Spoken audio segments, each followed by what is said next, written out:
Welcome back. I'm Michael Ball, and this is America's Commercial Real Estate Show. This segment is brought to you by Build Out. If you're in commercial real estate brokerage, check out buildout.com. You will be glad you did.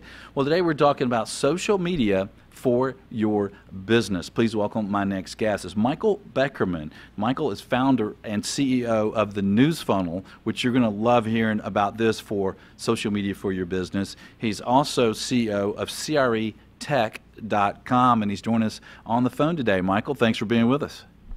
Hey, Michael, thank you so much for having me. It's a great pleasure. We're a big fan of the show and all that you've been doing, and it's a thrill to be here with you. Well, thank you, and it's good to talk to you again. Last time we talked, I was smoking a big cigar sitting on my porch, and I enjoyed hearing about all the great tech things and news funnel things that you're doing. And let's share that quickly with the guests, with our audience. So the News Funnel, tell us about what you guys do there. Yeah, that's great, Michael. So thanks again. So my background was I started a public relations firm in the late 1980s, and my niche and my specialty was real estate companies, mostly commercial. And so what our job was to call the local, business journal, the local newspapers, the trade media, and try and get our clients their development projects, their brokers profiled in the media. And it was a thriving business for 20, 25 years. We built it into a national practice. And along the way, it did take a rocket scientist to understand that the media landscape was changing in the late 2000s. So, you had the internet started to really take hold, and as a consequence, a lot of the media went online. Print, obviously, really faced some severe challenges in terms of their financial viability. And as a result, a lot of the great journalists and great reporters that are in the media started to take buyouts, and then the real estate section started to get smaller and smaller. So I was looking at it, and again, our firm was at the top of its game, and we were thriving, and saying, I think there's a new frontier out there. And, there's a great quote by Wayne Gretzky when they asked him, why he's so good. He says, most people skate to where the puck is, and he skates where he thinks the puck is headed. And so I started thinking about where the future of media lied, and where was it going to be. And I started to see that companies and individuals in different industries started to create their own content. Right. And it was happening in financial services, it was happening in healthcare, it was happening in logistics, it was happening in consumer world, that you would start to see blogs written by CEOs, you would start to see TV shows, broadcast shows, you would start to see white papers and things like that. And they started to become the expert. And I knew this was eventually going to build in the real estate industry.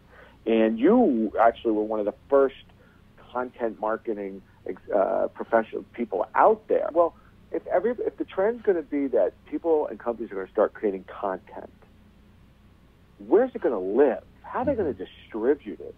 So I wound up selling my agency to my partner, and left in about 2012 to form the News Funnel, which was a place that was going to aggregate all of the real estate content in the industry and distribute it to real estate professionals for free based on what their interests were. Yeah. So if you're in Atlanta and you're interested in industrial, right, the News Funnel will send to you all of that news. Right, So and I want to key in on that. And I want to key in on that for a second, Michael, because I think, we're talking about social media for business. Most of our listeners and viewers are in the commercial real estate world. And if you're going to have a following and connections in social media, you have to have some great content, but you don't necessarily have to always create your content. So tell our listeners and viewers what they can do with the News Funnel, because you really want your content to be the type of content interesting to the audience that you want to reach, right? Well, exactly. That's a great question, Michael. So here we are in the News Funnel. We've got 5,000 sources of content. We've got Michael Bull's show, and we've got the Wall Street Journal, and we've got all the local business journals, and we've got folks like Duke Long or Jeremy Neuer. We've got individual brokers that we're grabbing their blogs, and we on our end can tell what sort of content resonates the most with our audience, right? What's getting opened and what have you. And the best content, and again, I don't mean to keep flattering you, but I believe that is the content sort of, where you are taking the place of the media. And you, Michael Bull or Jeremy Neuer or Duke Long, you're a commercial real estate broker, you're in a developer, and you're educating your audience as to what type of trends you're seeing in your marketplace. And I felt that, with all due respect to my great friends in the journalism community, there are no better experts than the people that are in the industry. So I think the great content that I see out there, that I'm opening, that I know that it's being opened on our platform, are things where people are saying, this is the trend with cap rates in this market. This is the trends with distribution. These are, they'll comment on it. They'll produce a video. I mean, it's anything that is educational and informative to the audience. It's not self-serving. And that type of stuff people don't want to read about. Right. And how can about your accolades? They want to know about your knowledge, and that's what content marketing is. Social media is sort of the way you get it out.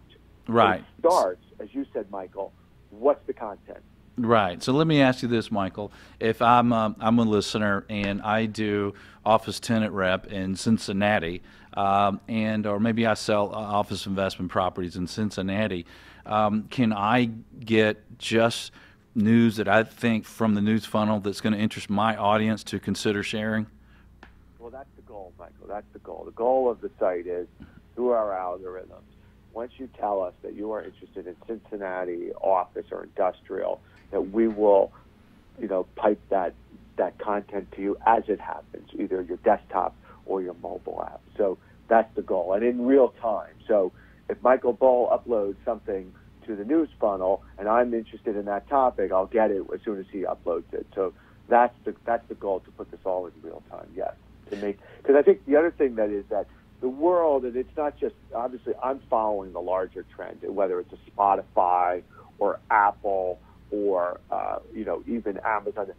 Everything's moving towards personalization. So the more that I can personalize things for you, the better. And I would also say that the more that the content creators can personalize and understand their audience and tailor their content towards that audience, the better. That's what people want. You want expediency. You want to be able to get to the content very quickly and not have to spend 2 or 3 hours a day trying to find the right content. And the news funnel kind of allows you to do that in our field. So Michael, what else would you say to our audience about social media and content to help them with their endeavors related to social media? I would say a couple things, Michael. Thank you. So I write myself a lot. People tell me. Michael Beckerman's blog, I'm writing, and I'm posting something every single day. So it's either original content, my thoughts about, and I write either about content marketing or technology, which is a big passion of mine in terms of real estate.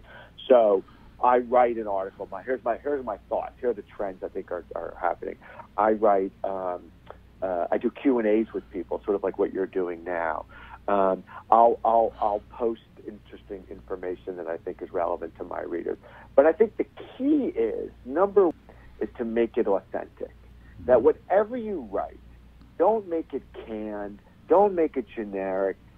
You speak in your own voice as you talk to your clients, as you want to be perceived. So that's number one. What I tell people is be authentic, be yourself. Number two is you've got to be consistent. So now I do something. I'm pretty active because it's my job as the sort of the brand ambassador to be out there. But you should write something every week, right? You should be writing at least once a week some form of new content. The other thing that's really important is you should engage with your audience. I mean, whether I'm on LinkedIn or Twitter or any of the other social platforms that are out there. And for instance, somebody today, a contact of mine, posted an article on LinkedIn about Amazon's quest to build a new 5 million square foot second headquarters in the United States. And this person tagged me, and I responded right away, right? And I think everybody's going to say, well, I have a day job, and that's very important. But, you know, if you're going to get involved in content marketing and social media, you've got to be responsive and consistent. Right. So I think, you know, it's very important to be authentic. It's very important to be consistent, and it's incredibly important to be responsive, so that if somebody likes an article that you wrote and you posted it on LinkedIn or whatever, and they said, great article, you got to respond to it. Right. That's how, you know, this is the new networking, social media, as I like to call it, in real estate. So it's the greatest way to do it. It doesn't cost much, if anything at all. But so you've got to, like, you know, in networking, you got to respond. So that's right. That's I like that. I like that, Michael. Well, this morning I posted an article that was really written by one of my competitors, but I thought it was really good for my audience. Is that a bad thing or a good thing? I think it's a great thing. I think that reflects Michael Bowles' brand, meaning you are an authentic, honest guy with integrity, and you're not one of these, you know, I mean, I'm sure you're a competitive guy, but no, I think that's terrific. I do the same thing. If I see an article, I mean, we don't really have any competitors in the news funnel as such, but if I see something that, you know, might be somewhat competitive at all, I will absolutely post it and comment on it. You know, we are also now in the tech, real estate tech conference space, having bought CREtech.com in January. So there are many competitors, not many, but there's a few competitors that are also running events, and I'm very quick to also, you know, talk about them, promote them, assist them. So I think that is a great strategy. I think it reflects very well on you. Great. And Michael, thank you. And so if you had to give the biggest mistake to avoid in social media for your business in 60 seconds, what would that be? That's a good one, because it's hard for me to talk anything in about 60 seconds, as you can tell. I'm pretty passionate about this stuff. The biggest mistake that I see, I would say it's simple. It's just the lack of consistency. Okay. Here's what I always tell people, that, you know, whatever you put out there into the world, whether it's the way you answer the phones in your company, or the way you greet people, or how you process your, you know, your paperwork or your what have you, reflects how you do your job, right? So if you come into somebody's office and it's highly cold and highly impersonal and kind of rude, well, that says a lot about this type of company. Mm-hmm. So the same thing holds true for social media and content marketing. If you're not consistent, it means you're probably not good on the follow-up. I mean that sincerely. Yeah. Like, if you set out to do something and you don't fulfill the commitment, well, that doesn't speak well of your brand and your company. So, if you know, when I go to websites and I see that somebody posted a blog in October and the next one in February, it makes me crazy, because I'm saying, what kind of message are you sending to your potential customers that you can't follow through? Right. No that makes me crazy. Michael, thank you. I know that was longer than 60 seconds. Oh, that was perfect. Great information, Michael. Thank you for being on the show. Michael, it's always a pleasure, and continued success to you. I'm a big fan. And when I talk about content marketing and I talk about social media, I often point to what you and your crew are doing, because you're absolutely doing it all right. Great, thank you. And if you, all right, my friend. And if you haven't checked out the news funnel, do check it out. You can really customize it, really save some time, really find some good content to share with your audience. And I will follow up, as Michael said, be consistent here, follow up. I'm going to, in the next segment, give you a few tips from me, from Michael Bull. Stay with us. Yes, I am Michael Bull, and this is America's Commercial Real Estate Show.